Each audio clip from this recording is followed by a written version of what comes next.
Let me show you how you can put text behind an image like this using Canva. Let's go. To start, just upload an image that you want to work with or select an image in the Canva library. Now we're gonna add some text here. And let's work a bit on this text. Let's change its color to white. I'm gonna change its font to a font that is going to be more readable behind the image. Let's make it bigger and do some further editing till you find that the text is looking good for your project. Okay, we have our text ready. Now what we're going to do is we're going to select the image, click on Edit, and search for Magic Grab.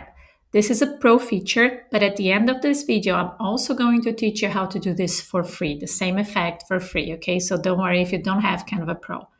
Click on it, and now we're gonna select the object that we want to grab and put in front of the text. Then click on Grab, and you already have it. So now you can move the object, you can make it smaller and position in a way that it looks good. But you see, that's the only thing you need to do. That's quite simple, right? Now let's do similarly using Canva, but for free. What we're going to do, we need the image twice, okay? Once you have it, you're gonna go for Apps and search for Background Cleaner, this one.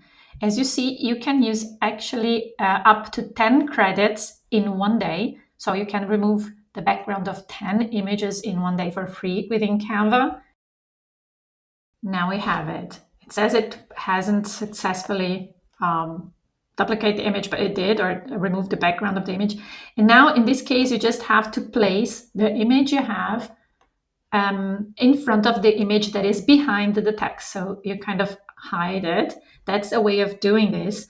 You can still remove or put the text in a different position that is better for you. The only thing that you cannot do in Canva for free is to remove an object. So actually, we cannot erase this woman here, but we can find ways to use the same effect. Depending on the image, you can change the image and work with an image that works well for you, but it's also possible to create the same effect, as you can see, in Canva for free.